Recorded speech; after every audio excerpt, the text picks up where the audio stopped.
Hey guys, what's up? What's up, you guys? Welcome back to my channel, Real Talk Recovery, where we talk about recovery from addiction and I share my life with you.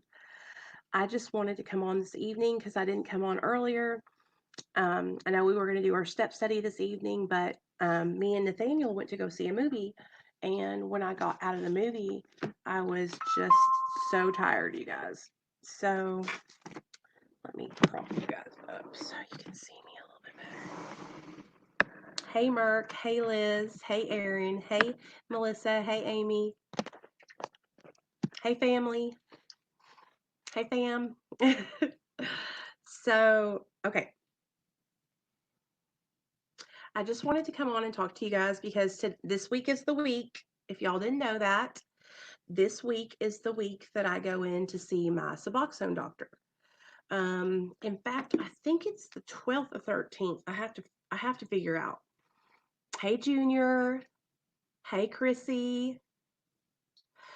Hey, Green Eyed Cat. No worries, you guys. Nothing to be worried about. Hey, Joey. Joey, why'd you change your last name? Hey, Big Joe. That's my brother right there, Joey. That's my big brother. Hi, Joe. Okay, so let's get focused. Okay, y'all. So if you haven't already, if you don't mind doing this for me, um, give this video a thumbs up. Make sure that you're subscribed to my channel. Make sure that you got the bell notification clicked on, you guys, so that way you'll be notified when I go live, because a lot of you guys are not getting notified. And I go live like all the time. So if you don't have that bell clicked to all, you will not know when I go live. Um, I have no makeup on. I am completely fresh faced. This is for all you out there who like it when I don't wear makeup. So this is for Hitman. So wherever Hitman is, in fact, I'm fixing to text him and tell him to come on. I don't have any makeup on.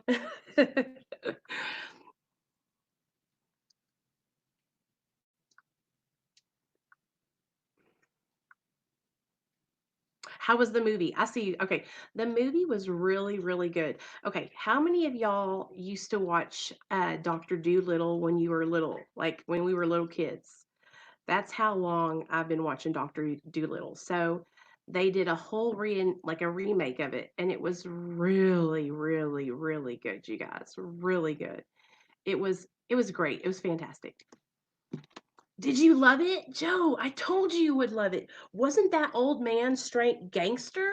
He did not give a damn. He was like, I'm the FBI, I'm the DEA, move on over. you know, he was not messing around. Thanks, Green Eyed Cat. Thanks, Junior. So, okay, let me talk to you guys. Let me talk to you guys. Let's be serious. Let's be serious. Okay. We gotta be serious. Um, So all of you guys have watched me for the last 3 months. Okay, so let me fill y'all in. The way I do my taper is probably a lot different than a lot of other people do their tapers, and that's because it was suggested to me by my doctor to do it this way. So the way I taper on Suboxone is I only drop down 2 milligrams quarterly. So let's say in January I was on 12 milligrams. I won't drop from 12 into 10 until March. So every third month I go down 2 milligrams. Well, 3 months ago, I dropped from 6 milligrams to 4 milligrams. All right. Now, the last 3 months that I've been on 4 milligrams, like I've been struggling to take my 4 milligrams. Like I've been wanting to take more. Now, I know I can make it through the day on just two. I've done it. I've done it 1,000 times. But because I have been struggling with taking the 4 milligrams, what I'm going to do when I go in to see my doctor is I'm only going to drop to 3 milligrams. I'm not going to go down to two. So that way I have that extra milligram to fall back on. Do you know what I'm saying? Hopefully that will be okay. And then we'll see how I do on that. Now, if it's really difficult and I'm like struggling, what I mean by difficult is I don't mean like I have withdrawal. Like that's not what happened. What I mean by that is like the mind. It has nothing to do with physical withdrawal. The only thing I'm experiencing is um um like a little bit of depression and some anxiety and then the want to take more. That's the only thing. I haven't experienced any physical withdrawal. And so I'm thinking going from 4 to 3 is going to be okay. Okay, so Aaron wants to know, how do you get the milligrams? Do you cut it in quarters or do they have lower doses? So I take the Suboxone tablets. So what I have to do, yeah, I go to the doctor on Thursday, Chrissy. What I have to do with the tablets is I take them and I cut it in half and then I break. So half is a 4 milligrams. So that's all I do. But what I'm going to do is I'm going to talk to the doctor and ask him to change me from the tablets to the strips. So that way I can measure them out and cut them. So an 8 milligram strip should have 4 2 milligram pieces. So what I'll do is I'll take one 8 milligram strip and I'll cut one 2 milligram piece, and then I'll take a 2 milligram piece and cut it in half to 1 milligram. Do you know what I'm saying? So, because it's going to be easier with the strips. That's another thing. Like with the pills, it's like hard for me to be able to know whether I'm um, taking the amount or not. You know what I mean? Like I can't tell if my pieces are even and that kind of stuff. We here we have 2 milligram strips. Those are my next move. See, I have never seen the 2 milligram strips. The last milligrams are the hardest, emotionally and physically draining. I know that's right. Well, you guys have seen like my emotions the last like month or so have been real up and down. And so, I think that could be from my tapering too, Jetta, no. Yeah, I still want to move forward with the taper, but I just don't think it's smart for me to go down 2 milligrams at a time. Um, New Jersey Medicaid won't pay for strips. Pills are cheaper, so that's what I'm stuck with in dirty Jersey. My strip is an 8 milligram strip. Okay. Yeah, my husband gets the 8 milligram strips. And honestly, you guys, like the only reason I know like I want the strips instead of the pills is because like I know I've had the strips before. Like I used to be on the strips and then my insurance dropped and I had to get on the pills because my insurance wouldn't pay for the strips anymore. But now I have good insurance. You should talk to the doctor and make sure it's a good time to cut down. Maybe since you're going through some winter depression, maybe another month would be better. I was thinking about that, but here's the thing, you guys. Like, I'm so focused on like just staying moving forward that I don't, because I'm gonna be on it for 3 months. It's not like I'm dropping and then only gonna be on it for like a week or so. Like, I'm gonna drop to 3 milligrams and I'll stay on that for 3 months. So, hey, Mama G, if I was going down really quick, then I wouldn't go down at all. Like, I would stay where I'm at, but because my taper is such a slow taper, that's why I'm going to do it. They make the generic strips now too. Yes, they do. Yeah, we have those kind. Like I don't need. I think they're called like ready something or something like that.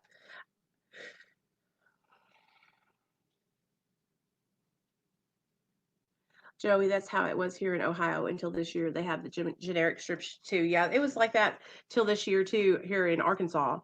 Um, so I promise you guys that if I go in and I talk to the doctor, because I'm going to tell him everything, I always do, and I'm going to tell y'all something. My doctor, they know my YouTube channel. They can come over here and watch me anytime, day or night, and they also my counselor knows about my YouTube channel, so like everybody knows. So like I promise you, if I wanted to lie to them, I can't because they can come over here and check on me. You know what I'm saying? Can you? They can literally come over here and be like, "What's she doing?" Hey, Deidre. So this is the week, though. I wanted to update you guys and let you know that this week is the week that I'm supposed to go down on my taper, and then I'm supposed to go to the doctor. So we'll see how that goes. Hopefully, everything goes good at my doctor's office because um sometimes they never give me a hard time. Like I always have a great time at the doctor. Like I love everybody up there. But sometimes like I don't know, sometimes they're changing stuff around and they're like all busy and stuff. And so I just want to make sure that I get to sit down and talk with my doctor for, for a while. Don't worry. I tell you guys all this all the time. Don't worry. I'm not going to rush it. I promise you guys. I've been tapering since last year. Hey, sweet Melissa. I'm going down from 4 to 3, 1 milligram. I also have a friend, if you guys don't know. Hey, Chris. Yes, I have heard of Sublocade. I have a friend who was actually getting the injection. Hey, Kenneth. Hey, Ian. My friend Jeff, he has a channel called Grind and Shine Recovery, and he used to get the Sublocade injection.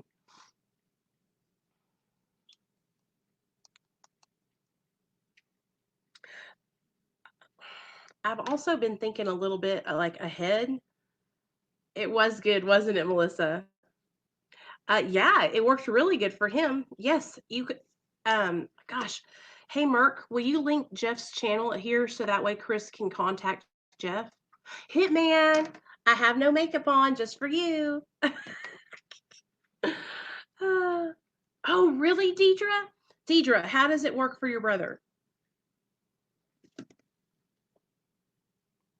I think it's a once a month shot. They give it to you in the fat of your stomach, and like they just pinch it together and right there, and it's supposed to uh like release Suboxone over that period. You know what I mean? And so I've heard it worked great. And I'll tell you what else, Jeff's wife was also on it. And even once she got off of it, it was still working for months after she was off of it.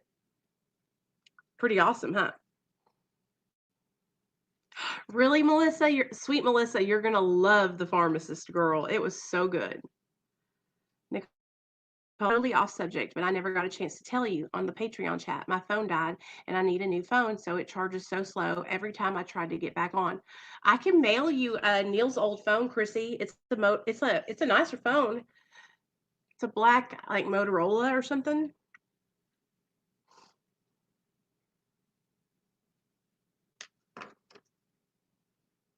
Damn phones. Listen, y'all, I totally understand. Like, I have so much stuff on my phone, especially with my new job and everything. Like, I have so many different applications that I have to have on it to do my job that it's like nonstop. Ah. Oh gosh, I forgot to post my gratitude list this morning in Patreon.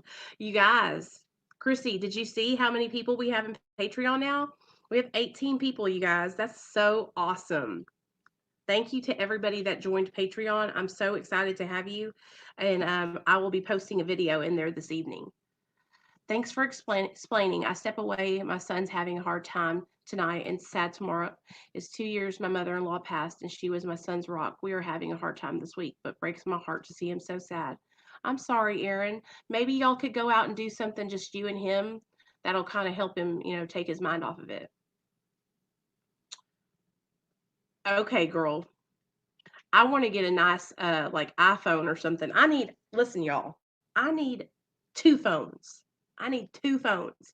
I need one phone. No, I need three phones. I need a Real Talk Recovery phone line. I need my work phone line, and then I need my personal phone. So I need three phones. And there's new people in the Discord too. Yes, there are.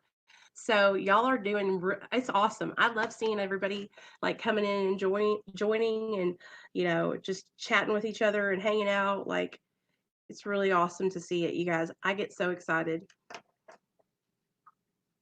Oh, it's okay, girl. I knew something was going on when you couldn't get back on. You were like, "Hello," and it cut off. Ian, sometimes you got to do what you got to do, right, guys? So that is the update on the Suboxone. I'm gonna go in. When I come out, I'll let you guys know what my doctor said. Um, if he will let me, I will record my visit with him so that way you guys can kind of see what it's like at my clinic. Would y'all like that? Now that I have like my real camera, I can take it in and like vlog and stuff and see if it's okay if I do that. As long as I don't show like any of the other clients, then it should be okay. But we'll see. I can't promise you that because it is like a confidential situation, I guess.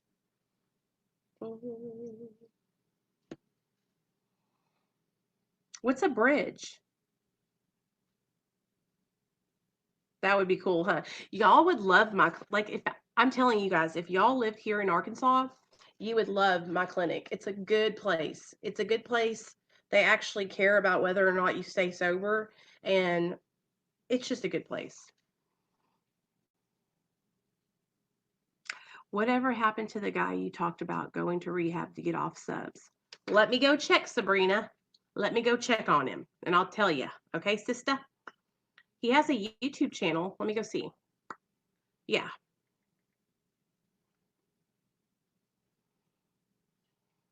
Let me see how he looks. I apologize for that. New visitor.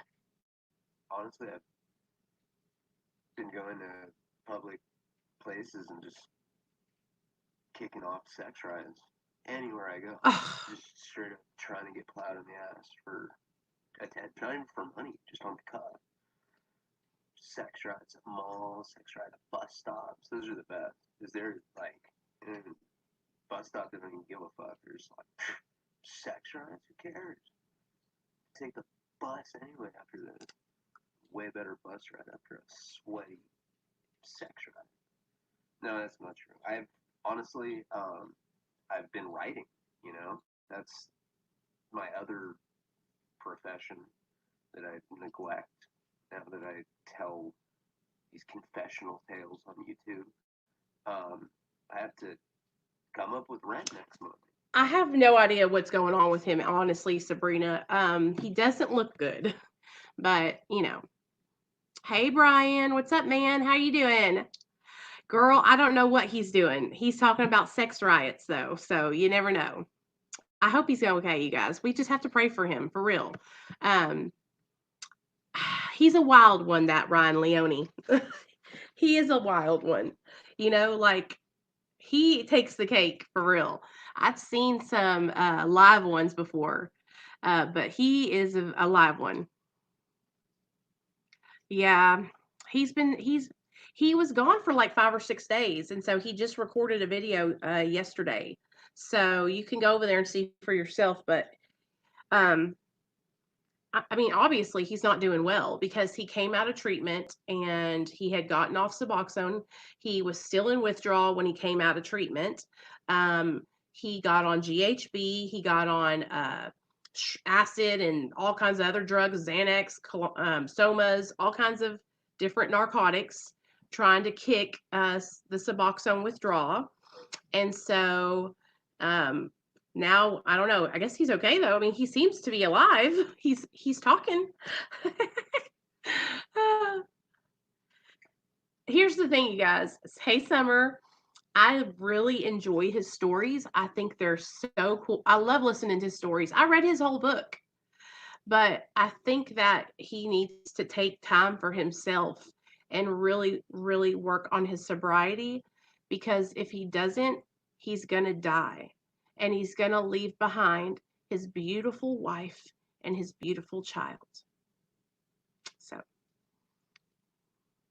he got off on to get on 4 others. Not, yeah. So yeah, it's just, and here's the thing, you guys, like when somebody like me, I always try to leave comments on his channel that are like encouraging comments that are not like, I'm not going to tear him apart because he's already like in that place. I don't have to do it to him, but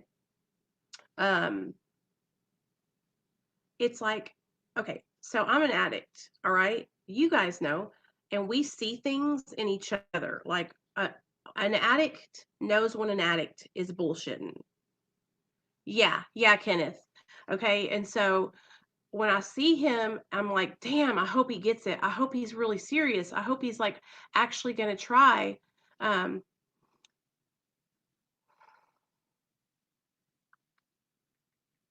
I hope he's going to try to like, stay on the right path and like really do his recovery.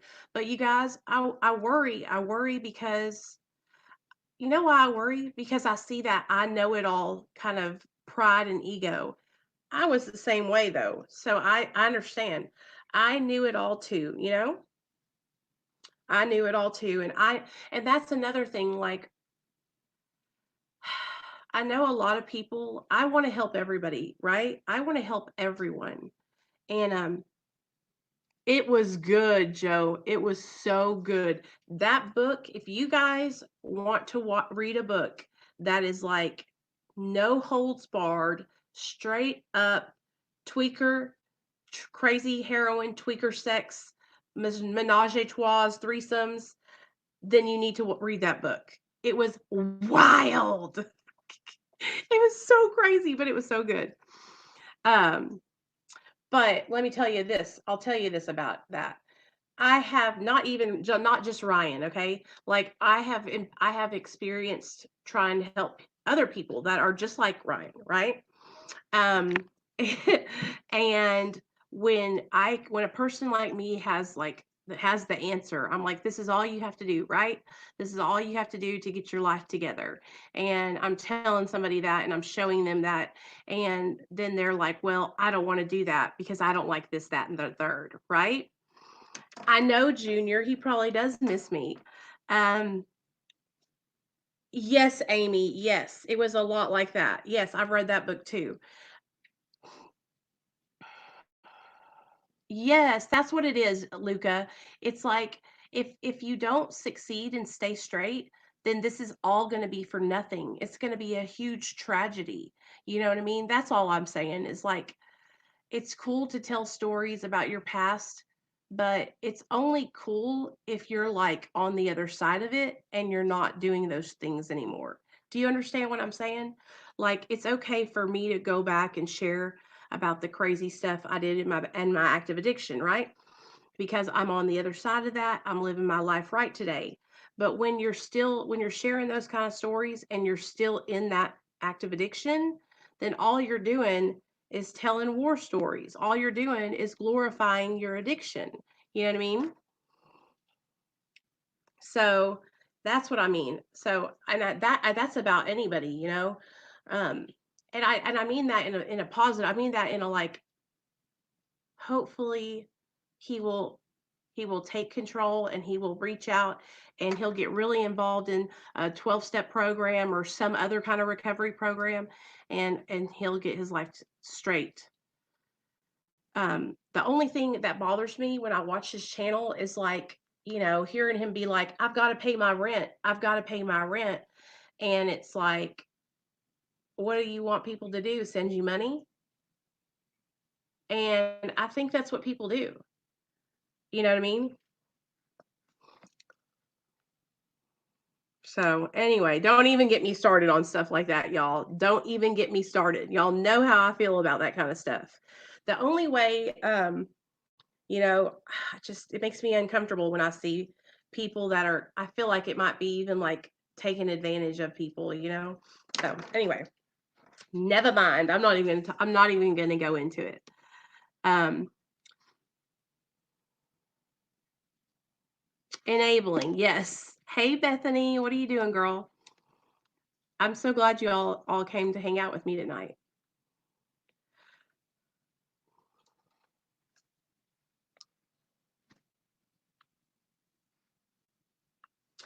My sister is all I don't know what's going on with my sister, but she is doing something.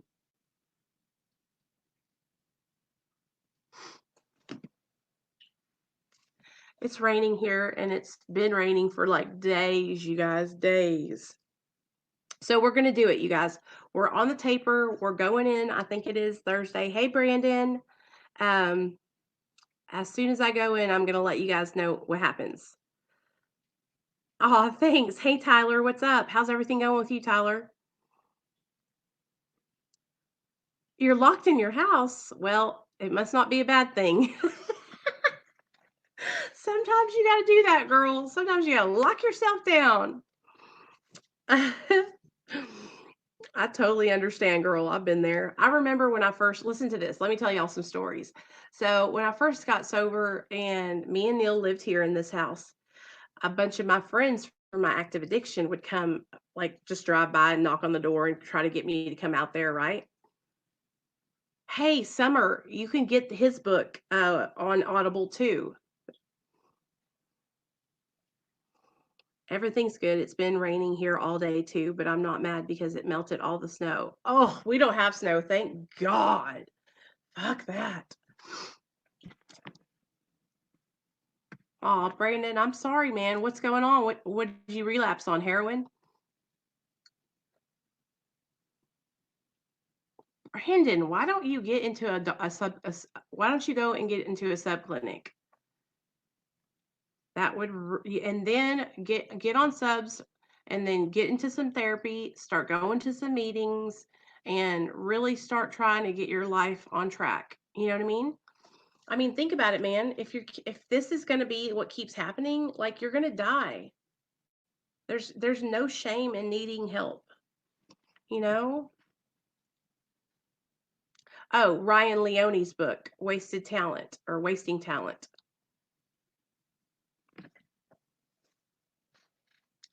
You know, I, for a long time, was too ashamed to get the help that I needed. And it kept me really held back, you guys. It kept me held back in my recovery. It kept me relapsing. And so, you know, I haven't relapsed in almost 5 years, you guys. 5 years. July 13th will be 5 years. I can't even believe that. You know, 5 years that I haven't been doing scandalous ass shit, 5 years that I haven't been lying, cheating, uh, hurting myself and others. You know, that's a grip of time. What's up, certified loser? I like that name. um, that's a long time, man. That's like a miracle, you know? That's a miracle for me. Hey, Megan. Every time I think about that, I think about it's a miracle. And I think about my son. I think about how, you know, my higher power sent him to save my life. You know, I truly believe that I got pregnant and it was God's intervention in my life. Because without that love of my son, I would have never been able to get my life together because I didn't love myself. And damn, it's a miracle. I need to relocate too. I'm 6 minutes from North Philly, 10 from Camden, New Jersey. It's spooky out here. You need to get your head out of your ass, Joe. That's awesome. You're tapering off subs because I'm tapering off methadone. That's right, Tyler. Yeah, I'm going down slowly, slowly but surely. That's all we can do, you guys. And here's another thing, like it's whatever we got to do, however slow we go, right? I will say that once I weaned off, the anxiety came back. That's what caused the relapse. You and I discussed on the phone. Hey, Summer, I understand that too. And so I've even been thinking about this summer, if I can get down to like point 0.5 of a milligram, girl, I might just stay on point 0.5 for the rest of my life. That ain't shit. That ain't shit. You know what I mean? Point 0.5 as a maintenance dose, I'll be chilling, you know? Do you think God would send a significant other to help each other stay off? Because that's what's starting to happen, but I don't know if it's dangerous. Well, you know, I think that everything happens for a reason. And I think everything happens for a reason. And I think that, you know, you guys can be instrumental in each other's recovery, you know? But here's the thing with it, you both need to be like doing something for your sobriety. So that way, both of you guys won't be like, okay, like what if one day he runs out and like relapses and then you're at the house and you call him and you're like, babe, where you at? And you can tell by the tone of his voice that he's high. And he's like, I'm coming, I'm coming. And then you go out and relapse because he relapsed. Do you know what I'm saying? But listen, I know that it's manageable. You can have a relationship with someone and y'all can both get clean and stay clean because my husband and I have finally been able to achieve that, you know? But remember you guys, the first 4 years of my husband, the first 2 years, my husband stayed sober for 2 years straight. Then his dad passed away and he relapsed, okay? Um when he relapsed, that could have been a very big situation.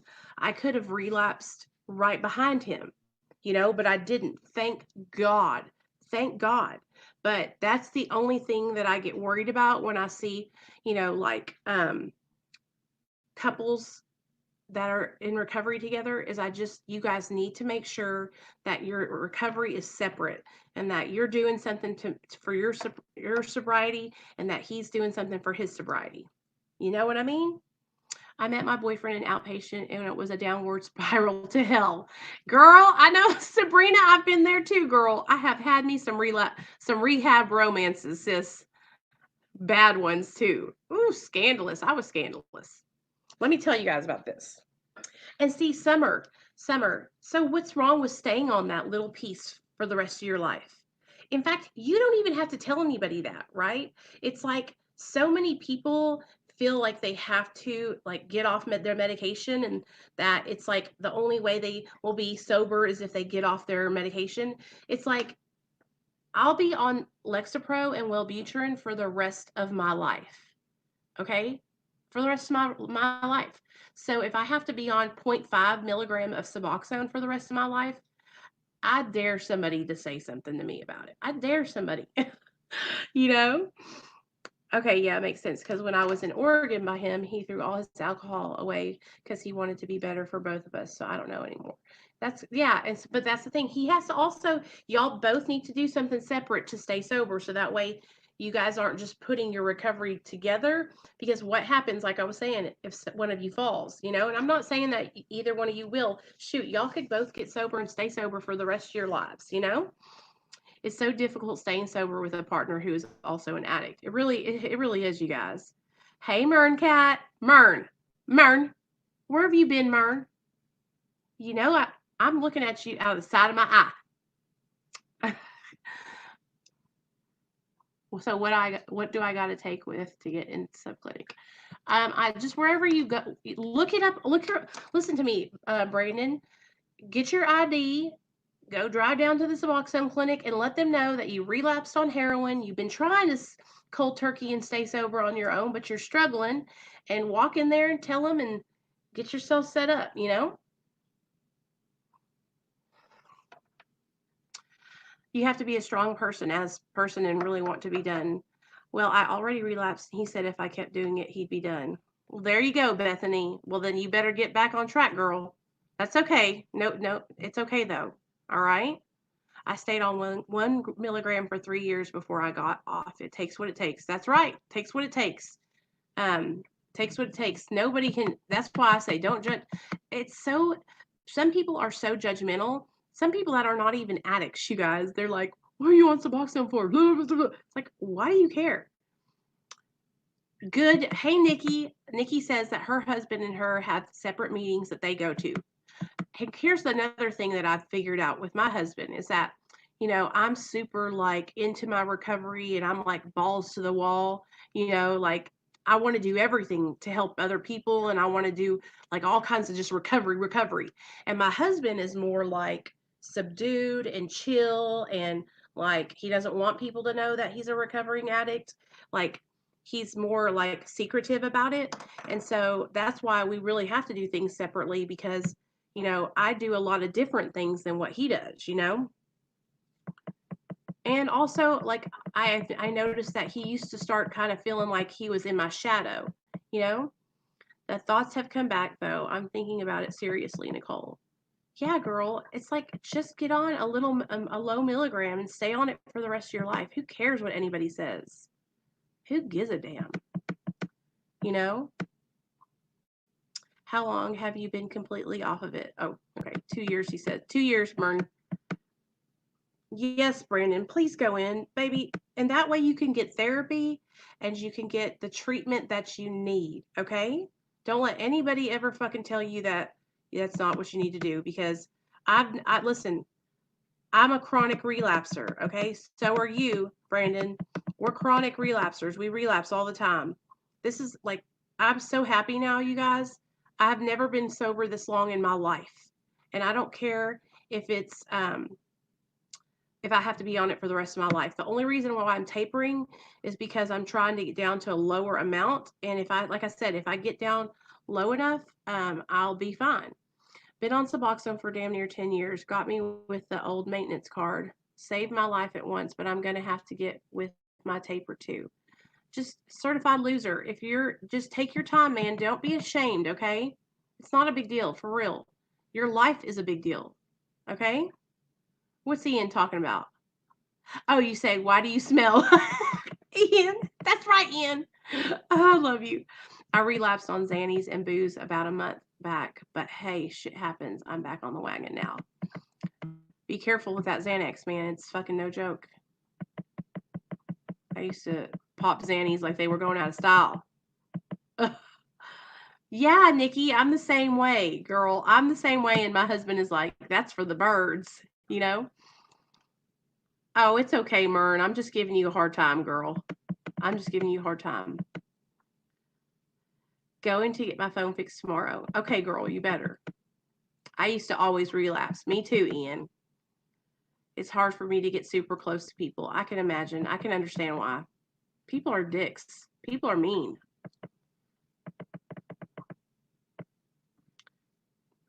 It's hard as fuck, but even enough weed will get you through. Trust. Don't get me wrong, it works for some, but it's not the only solution. No, there's a lot of different programs out there. There's, like I was telling you guys, Celebrate Recovery, Refuge Recovery, Smart Recovery, Mara, Summer. Oh yeah, Certified Loser says I was just joking. They convinced me I'd probably be one that needs to be on maintenance dose for the rest of my life. And here's the thing, like I think that, like I don't ever want you guys to feel like I'm trying to talk you into staying on Suboxone for the rest of your life, because that's not what I'm trying to do. I'm just trying to let you know that if that's something that you need to do, you know what I mean? That's okay, not to be ashamed for being on medication. That's what I mean, okay? Sabrina says, Xanax was the worst withdrawal in my life. Girl, that's the longest post-acute withdrawal. My question might be off the subject, but can you speak about antidepressants like Lexapro? I have filled a script, but I haven't taken it yet. Is it helpful?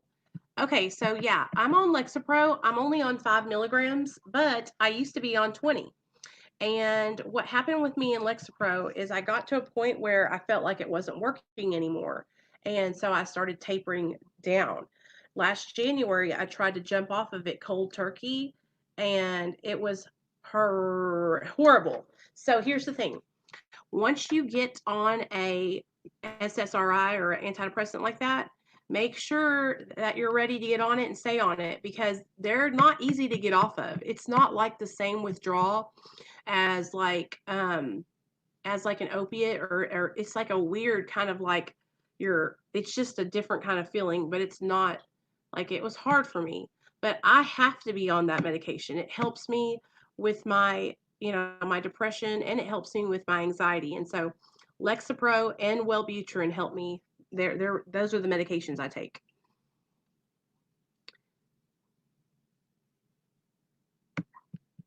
Sorry, I'm reading y'all's comments.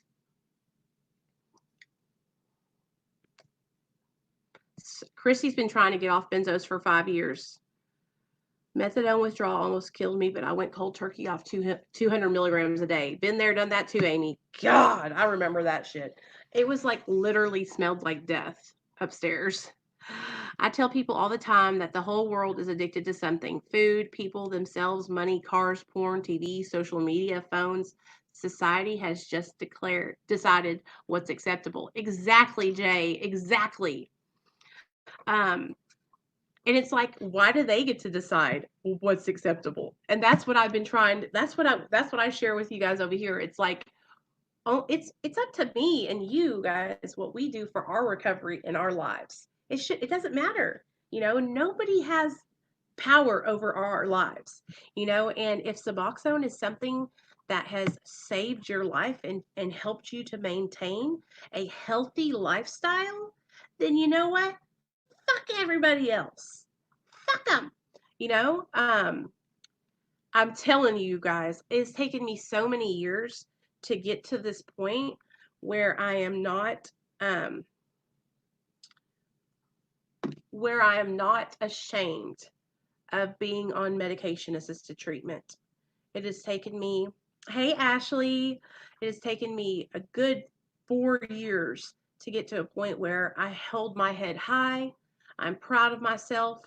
I know I'm doing the right thing. Hey JC, um, I know that this is what I need to do to stay on the right track, and I'm not going to let anybody make me feel like I'm less than or that I'm not doing what's right for me.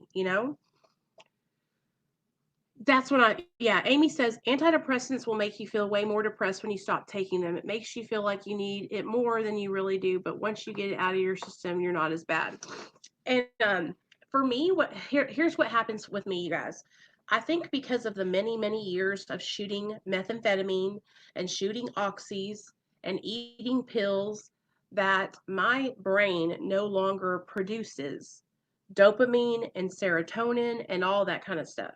So I have to take Lexapro and Wellbutrin so my brain will produce that stuff. Because if I'm not on that stuff, like you guys don't even want to know. If I don't take my medication for like 2 or 3 days, then I'm not going to leave the house ever. And it's going to be like really bad. Um, I was on Zoloft for 7 years, and then one day I felt like it was no longer working, so I weaned myself off very slowly. Ended up feeling better without it. That's good, Mern. That's what I tried to do, but then when I jumped, it was like, uh-oh. I went to rehab on 120 milligrams of methadone and a bunch of other stuff, and I spent 24 days in detox unit because my detox was so horrible. Damn, girl. I would never recommend going off 200 milligrams. It was not by choice. I know that's right. Girl, any medication coming off of at a high dose is hard, but I remember coming off of methadone because, hey Seth, when me and Neil were on methadone, you guys, we were not taking it therapeutically. We were abusing it, you guys. And when I tell you guys that I was taking so much methadone, I've told you guys the story a million times that my body was so I was so malnourished and I was so sickly that my hair was falling out. I was bald headed up here, bald headed, like this big of a spot. Um, I wonder if my mom has pictures I could show you guys. That would be freaking cool, huh? Um,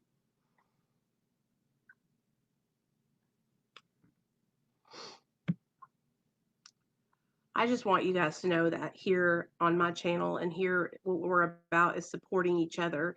And like Kenneth came in the other day and he was sharing with everybody that he's on pain medication because he has pain, and he was asking, is anybody going to judge me? Do they think badly of me? And I'm like, nah, man, you're welcome here. Um, I had to learn, you guys, that it's like not my place to tell people what to do, or judge their recovery, and it's not my place to tell anybody what is right for their body. I just try to be somebody who can guide you guys in the right direction and just give you like encouragement and hope and reassurance. Like that's what I hope that I can do for y'all on my channel. Hey hillbilly family, I came off 60 milligrams of methadone and 60 mils of oxy hotel by myself and almost died by far. Yeah, that's hardcore. Yep. I wish I could have went to a detox center coming off heroin, but I'm grateful for cold turkey and pain and agony of the heroin draw. I can never forget the agony, which makes me not want to use again. JC, never say never. Never say never. By the way, you are the coolest YouTube channel ever. I can feel the realness oozing off you. It's just oozing. Hey, Mama. Hey, Scotty. What's up, man? There's this thing, I'll tell you guys, there's this book, and let me read it to you guys. So I used to be very like, very firm, um, about saying, this is why I'm saying this, JC. Okay, I don't mean it as, I'm not trying to be a bitch, but I used to say that too. Like, I'm never, like, I really mean it. I don't want to ever use again. I don't ever want to get high again, right? But I do know, because of this book right here, the Alcoholics Anonymous book, is that us addicts and alcoholics, we have this thing called euphoric recall, where our brains, we forget that those bad times, right? And that's why, like, we practice in our program, like sharing what we've been through and working in the program, doing our steps, doing our prayer and meditate, all that stuff, because we're constantly reminding ourselves, what it was like back then, so we don't go back and make those same mistakes, right? But what does it say? It says that we will, when, okay, so let's say I was having like a horrible month, and I was like really falling off on my program, right? I wasn't doing my meetings, I wasn't doing my meditation, I wasn't talking to my sponsor, none of that, right? And so I become like hella spiritually unfit, right? Like, I'm not connected. I'm not connected to you guys. I'm not connected to my higher power. I'm not connected to my sponsor. So what happens is, they say that there's a time where we will not be able to bring into our minds with sufficient enough force the memories of a month or a week ago, that we will be at the mercy of our addiction, and that that's why we have to stay consistent and stay connected to our support system and our sober family, because if we don't, there'll be that time where we don't have any kind of defense against that drug or that drink, and that it'll be like that easy, we'll just slip boom back into our addiction, and so I believe that I don't ever want to use again, right? And I also know that I won't use as long as I'm doing the work to stay sober. But when I start slipping, that's when shit's going down. Y'all know what I'm saying?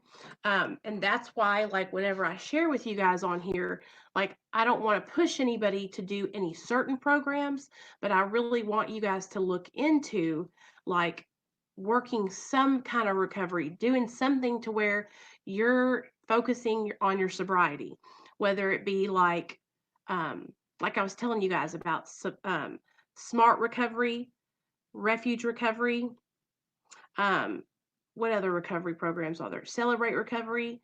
Um, there's, because what they call it, like I was telling you, JC, it's called euphoric recall.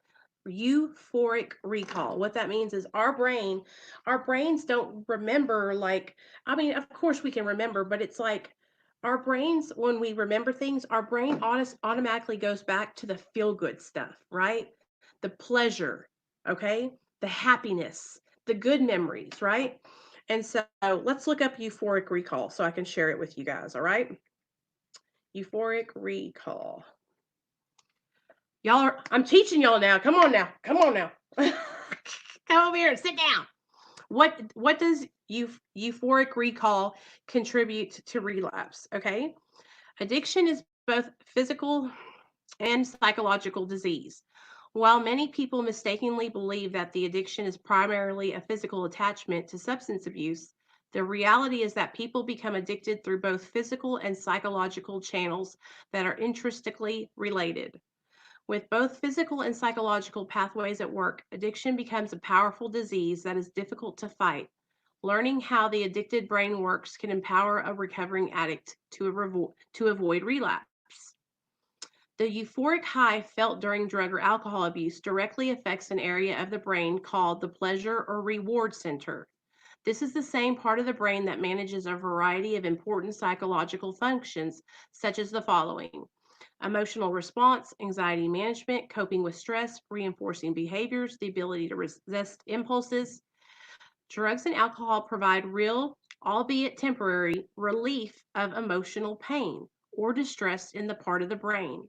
When the substance wears off, and the underlying psychological disorder begins to take over, the brain will use every psychological tool at its disposal to get those chemicals again. Do you hear that?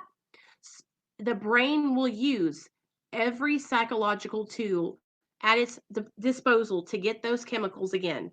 One of the most problematic of these symptoms, especially after months of recovery, is a phenomenon called euphoric recall. Because the information and recollection of memories is managed in the same area, the brain may choose only to bring to mind the fun times or highlights of past drug use. The user will not remember the pain, the sickness, destruction, disappointment, or trapped feelings of addiction, only the good times. This can lead a person to romanticize their previous substance abuse and spend too much time thinking back on it longingly. This type of distorted memory can also lead people to feel overconfident in their ability to resist relapse, which may cause them to place themselves in high risk environments. Individuals recovering from addiction, when walking past a bar, may think back to some fun times and then tell themselves that they can handle the temptation to drink now. They go into the bar where the positive memories collide with a weakened state of alertness. Relapse quickly follows. Preparing for euphoric recall. While you cannot stop euphoric recall, one of the most powerful tools to overcome it is through relational accountability. Okay. Make sure you have a friend or sponsor who you have especially empowered to hold you accountable for your time, words, money, and actions. Another person can provide the accurate perspective that euphoric recall destroys the hard work of recovery. You may become nostalgic for your party days, but a good accountability partner will remind you of the broken relationships, the misery of withdrawal, and the positive aspects of being clean and sober. So that's why I tell us we have to be careful, because when we get too confident and too cocky, that can be like a dangerous area for us addicts, because we're like, I got this. I'm never going back, right? And then we get really comfortable and we're like, that's when that recall, that euphoria, Okay, JC, see you later.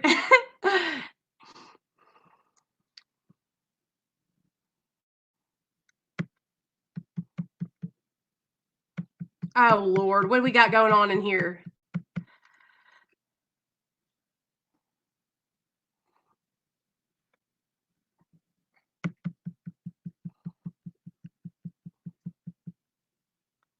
Oh yeah, Kenneth, you want me to send you a link to that?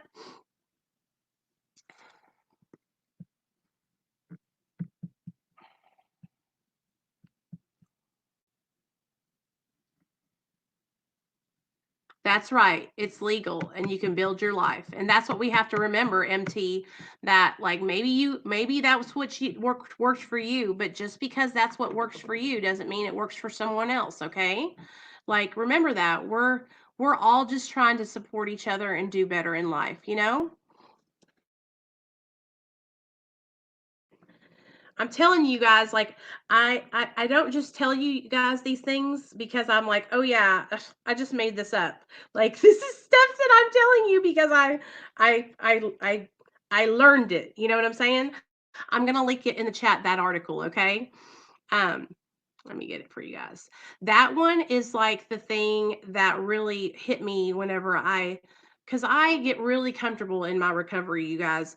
And even here's there's that link. I don't know that treatment center, but that's where I found that. Um, I get really comfortable in my sobriety a lot. Okay. Um, and sometimes, I'll catch myself kind of like thinking back to my old life when I was in my addiction. And it's not because I'm like, oh, yeah, that was such a great time. But sometimes, you guys, sometimes I forget that just because doing drugs felt good and it like made me feel, it gave me that relief that I was seeking. Sometimes I forget that that relief is only temporary and that doing those drugs, right? It's going to end up ruining my life, you know? And so I have to constantly practice and learn and practice and learn and practice and learn, you know? Ian says, when I quit Suboxone and was on nothing, I fell apart. My bones ached. I couldn't pee hardly. It was a rough few years. How did you stay sober, Ian? Were you able to stay sober? Because here's the thing, you guys. I know a lot of people. I know this. I know a lot of people judge judge us who are on Suboxone. I know that. I've been going through it for so long, right? Um, and no, that Suboxone doesn't mess up your bones. There's absolutely no research on that at all. And if you want to refer back to any videos about Suboxone because you need to learn, I have a whole playlist with Dr. B here on my channel. So before you come over here and start spewing stuff that's not true, make sure you do your research. Okay? Make sure you do your research because we only deal with facts here. You know, a lot of people like to say stuff like methadone and Suboxone make your teeth fall out. Lies. What makes your teeth fall out is when you were in active addiction, you didn't brush them. Okay. You didn't floss. You didn't go to the dentist. You had poor hygiene. Okay. Maybe you smoked crack too and smoked methamphetamine. Like these are myths. And we have to be careful when we say those things, you guys, because they're not true. Okay. Those are not true. The truth is that when you're a drug addict, you do many things, okay, that can affect your health while you're being unhealthy, okay? You're being unhealthy. How are you? That's from drug addiction, okay? That's what that's from. All right? That's not from you sucking on an orange thing, Joey. That's from you sucking on the pipe for 10 years before that. Come on, you guys. Come on. Please do not make me go off in a tangent, y'all. Use your minds. Please use your brains right now. Okay. I was an active drug addict for 13 years. Okay. I've been on Suboxone for years. My teeth are great. Perfect. No problems. Okay. Now, the teeth that I had bad that went back here, I had one. Guess what? It went bad because I smoked meth. Methamphetamine rotted the enamel off the back of my tooth. That's what that's from. It's from poor hygiene, lack of vitamins and minerals in your diet because you're fiending out on dope. There's this video on YouTube, you guys. And okay, well, then if you shoot, anything that you shoot is literally going from the inside out. The inside out. Okay? Please, you guys, that's just a misconception. That's one of my biggest pet peeves is misconceptions about Suboxone and methadone. Because what it does is it only further perpetuates stigma surrounding medication assisted treatment. Okay? Thanks, Amy. I love you guys, okay? I love you guys and I want to protect you guys and I don't want you guys to hear these things that are not true, okay? Those are not true statements, all right? Um, the truth is, when we're in active addiction, we don't take care of our bodies, okay? When we're in active addiction, we don't take vitamins, we don't brush our teeth, we don't shower or bathe a lot. We have promiscuous and high risk sex. We use needles after each other. Um, we do all kinds of things when we're in active addiction, all right? And a lot of the things that has to do with our teeth and our bones, a lot of those things are genetics, okay?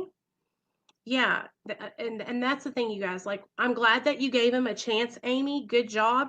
But sometimes, see ya. You know what I mean? Like, um, right, we don't eat right. We don't have think about all the times that you've been high and your mouth has been so dry, cotton mouth. Having no saliva in your mouth causes tooth decay. Did y'all know that? That's another thing. Think about how many times, I cannot tell you guys how many times I have had a dry mouth where I could barely, that's how bad it was. I love you guys, okay? And I just want you guys to be safe.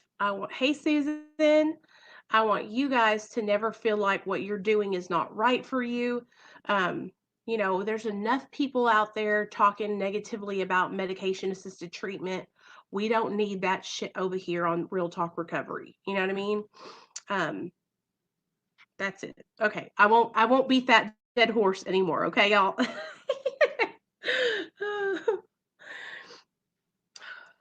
I know, right, Joe? Like, I would literally be like this, like,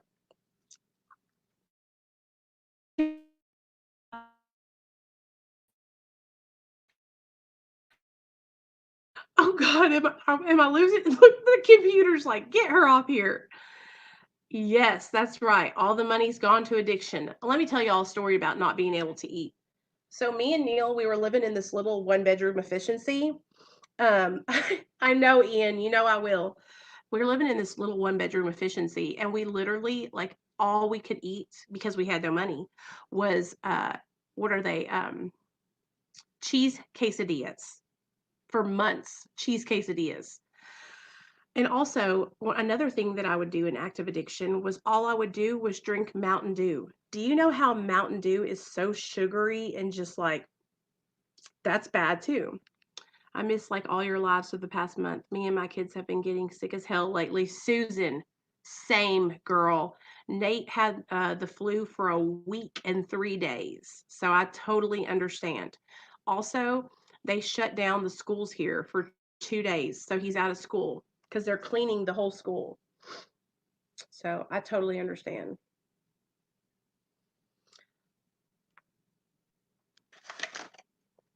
That, thanks, Amy.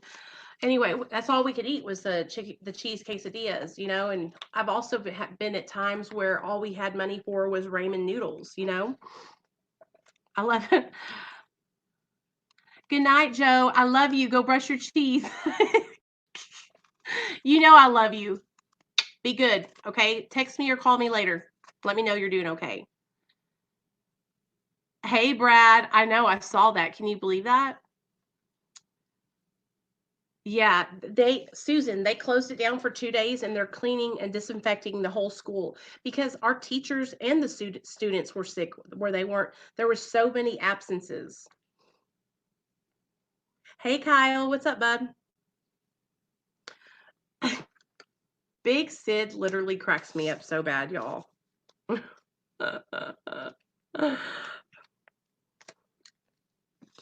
I love you guys, though, okay? That's why I just want y'all to know that I'm very protective over my people that are on maintenance like I am, okay?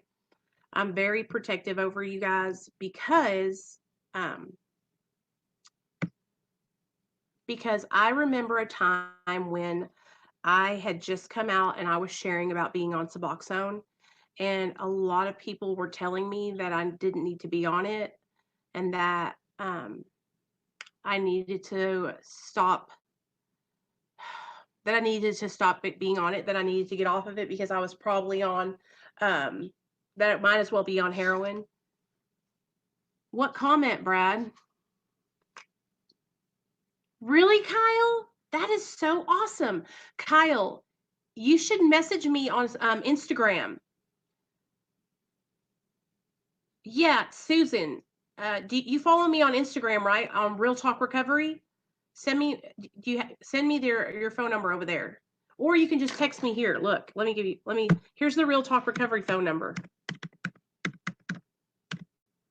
Bam. There you go. Kyle, you should come on the channel and share about being on Sublocade.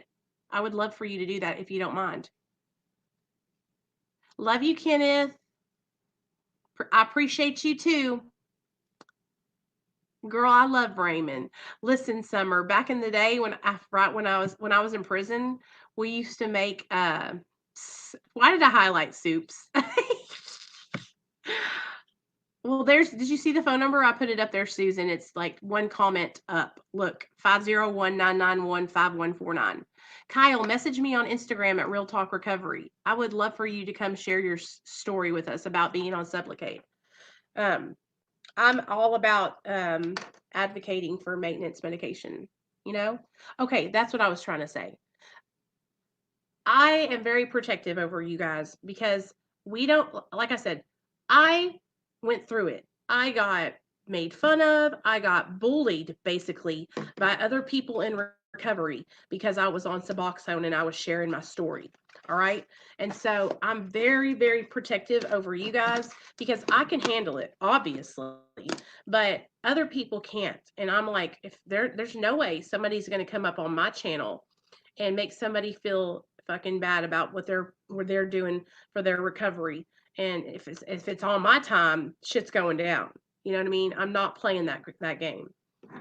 Sublocade is an injection once a month, and it is Suboxone injection.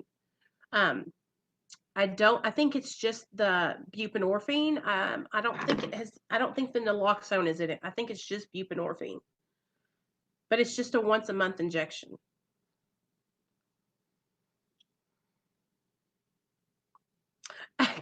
Melissa, what are you doing? uh, there you go. Thank you, Kyle. 300 milligrams of buprenorphine. Hey, when you get the shot, does it hurt real bad? My doctor keeps pushing me to get off, and all I can think about is what the heck I'm going to do when he retires. Well, then find another doctor, sis. Find another doctor.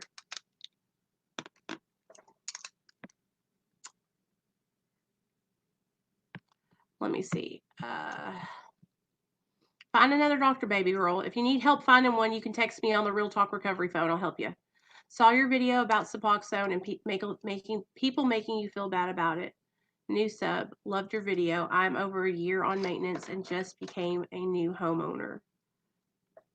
Bam! That's what I'm talking about, motherfucker. That's awesome. Hell yeah, man. Leon, that's what's up. Oh, you're trying to get the link. Okay. It's okay, girl. After 8 months, and yes, it hurts. Yeah, I've heard it hurts. We're glad you're here, Leon. Welcome to the family.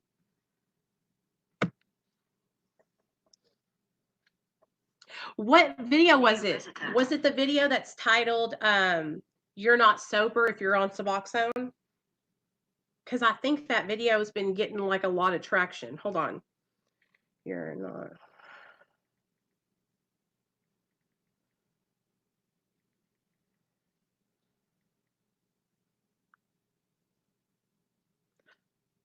Yeah. Hey guys, what's up, Nicole? Welcome back to my channel. I hope you're having a great. Yes, that's the video. Let me put it in the comments for you guys because it's from like a year or so ago. I've gained some weight since then.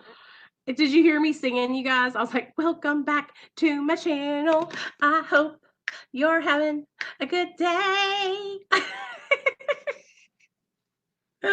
Well, he means that the injection hurts because they do it in the fat of your stomach, I think. And I think it like burns or something. There's that link to that video that Leon's talking about. Yeah, man. Or was it the video that I did on Facebook recently with Austin and Pej?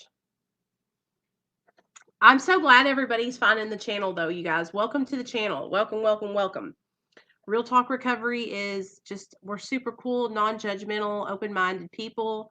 We got people in here that are on Suboxone, people that are on methadone, people that are on kratom, people that are on pain management, and we just love each other. We don't give a damn. We just want to be healthy and happy.